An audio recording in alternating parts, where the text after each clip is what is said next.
Hi, my name's Phil. I like talking about politics, and we've heard plenty over the past couple of months from Boris Johnson's ministers about how we only signed the withdrawal agreement for a laugh and how the EU should just drop it because we were too useless to know what we were doing. But the EU has now started to explain their frustration with the process ahead of a meeting intended to firm up the timetable for implementing the Northern Ireland Protocol. However, are they going to stand firm on their stated position? But first, if you'd like to be notified of daily news and politics, please subscribe to the channel and click the bell notification icon. So when it comes to the protocol, there is what is happening on the ground and there is what is being said about intentions to the media.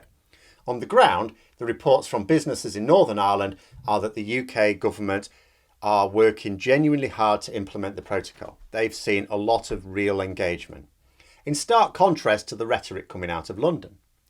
However, the DUP are also using their power in Stormont to block moves to recruit the staff necessary to carry out the inspections. Maros Sefcovic, who's the EU Commission Deputy President and the poor sod who has to direct discussions over the protocol, has said that the EU is showing creativity and pragmatism, but that the UK is not. Naturally, this statement is just as worthless as when David Frost or Boris Johnson say exactly the same thing in reverse. Not because it's not true, might be, doesn't matter. There's no value in paying too much attention to what one side says about itself, unless it is an objective, demonstrable fact. Otherwise, it's just a case of who do you believe. For example, one thing that is true is that the UK government haven't been sharing their IT monitoring systems as agreed. Sefcovic also complained about the lack of a UK plan for rollout of staff for border inspections. Not surprised. There is no plan because, at the very least, like I've already said, Edwin Poots, the new leader of the DUP, has been blocking the recruitment for ages. Sefcovic also has warned of souring relations which will make political solutions much more difficult. This is also true. There is a lot about the protocol that is based on trust. If you don't have trust, then a lot of chasms can't really be bridged. The purpose of this part of the withdrawal agreement is to make sure that the UK customs officials at the UK internal border between Britain and Northern Ireland maintain EU customs standards. As part of the deal, Northern Ireland remains within the EU's sort of customs area. So the EU actually presented Boris Johnson with a huge show of faith in agreeing to let the UK manage one of their external customs borders. I've said before this was a very bad move. I constantly wonder if the EU would agree to it if they had their time again. After all, they didn't need to. Perhaps they feared a no deal more than the risk of trusting Johnson. If so, I think they read the political situation very wrong. There was not enough appetite for a no deal Brexit, even in the increasingly polarised Parliament that we got after the general election.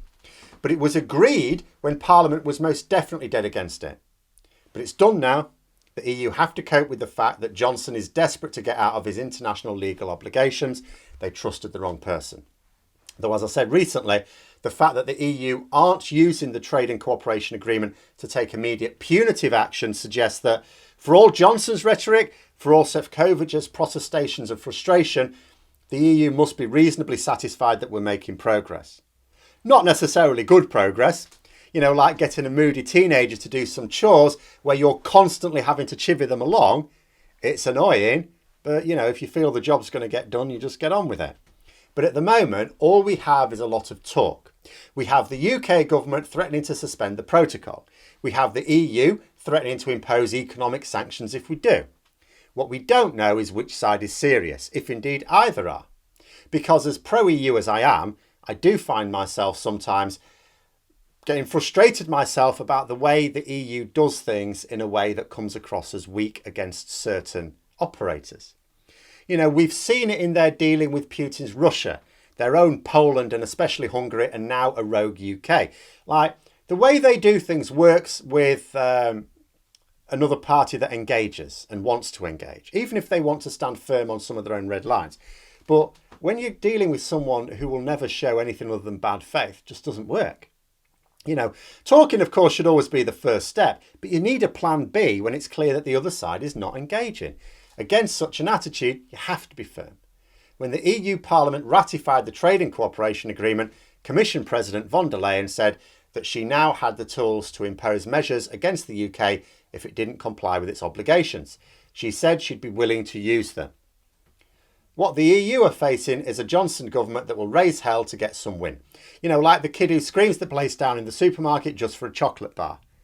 You know, he is shouting for more than the EU can give, and he probably knows it. That's fine. Doesn't necessarily want what he's shouting for, he just wants something. And every time the EU give it to him, it reinforces the notion that he can get what he wants by throwing a strop. And he'll do it again and again and again, and it will never end. Sefcovic has earmarked June the 7th as an important date for deciding a common approach on the Northern Ireland Protocol. This is when the Joint Committee are supposed to be meeting again. Of course, that doesn't mean the meeting will take place. If it's decided by either side that there's no point, there's no reason to suppose it will go ahead. But if it doesn't go ahead, or if it does but the conclusion isn't satisfactory, what then? And how likely is it that there will be a satisfactory conclusion? Because I don't see how there can be. I don't know what's going on behind closed doors. I can see all the rhetoric for the attention of the press to distract us all. I don't know what's being said behind closed doors. But the UK are complaining that the EU are treating the Irish Sea border in the same way as any of its other external borders, even though the risk to the single market is small. But this is nonsense. The risk is greater. It is an EU external border. If the same standards of checks did not apply at this border as compared to others, which technically at the moment it doesn't, then it would become a major smuggling route. You know, I have wondered if the increase in the flow of goods across it hasn't been partly on account of this. And because it is not customs officials from EU countries that are in charge of those checks, the risk to the single market is much greater because those checks have been carried out by people whose supervisors aren't that bothered about them. The position is untenable, but it's also not an easy one to climb down from and claim a win. 2 weeks after the proposed June 7th meeting, or was it 1 week actually? About 1 week actually, there's the G7 meeting. The heads of government of the United States, France and Germany amongst others, but those three all have a stake in the implementation of the Northern Ireland Protocol. They're going to be meeting Johnson face to snout. Will they be taking a hard line? Will the EU Commission have actually acted in the period between the date of the meeting and the G7? I mean, they might think, oh, well, you know, all right, we haven't got what we wanted, the deadline's passed, but it might be prudent to wait to see if anything is agreed at the G7 meeting. But the EU risk looking weak, again, if they allow a deadline to pass, again, with no action taken, again. What needs talking more about is the fact that the UK government is not complaining about the checks being carried out at the external borders between Britain and the EU. The reason they don't complain about those is because that makes Brexit look really bad. So they say those checks are all proceeding smoothly. Now, I've said this before. Why then are the lighter checks at the border between Britain and Northern Ireland not proceeding smoothly? Because they're the checks that the UK are carrying out. That is what Maros Sefcovic and anyone else acting on behalf of the EU needs to be asking all the time. Instead of pointing out how the UK are not abiding by technical obligations, which few people understand, play politics. Draw attention to the discrepancy. You say there's no problems in the checks taking place between Britain and France, or Britain and the Netherlands, or Britain and Belgium. So why are there problems with the checks taking place between Britain and Northern Ireland, which is your gig? Keep saying that. Keep asking that. Draw attention to it. Sefcovic said that he can't go back to EU member states and say, look, here's 10 things I sold for the UK, but I got nothing in return. Now, he did also say that they may have to escalate things if there was no progress made in June. But therein, again, lies the weakness of the message. You can't threaten someone by saying, well, if you don't do this thing, we may do something. It doesn't work on Johnson unless there's a harder message given privately to him. If you don't do anything useful in a week, we may take action. May take action. It's not how you deal with a petulant child. You set out very clearly their choices. You then explain the consequences very clearly of each of these choices. When they make their choice, you apply the consequence exactly as you described it. And you do that consistently.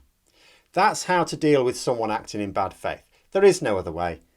But we'll see, I suppose. Until then, those are my thoughts. Let me know yours in the comments below. Hope you found the video interesting. If you did, don't forget to click the like button. And if you'd like to support the channel further, please also click the Patreon link for details. And until next time, I'll see you later.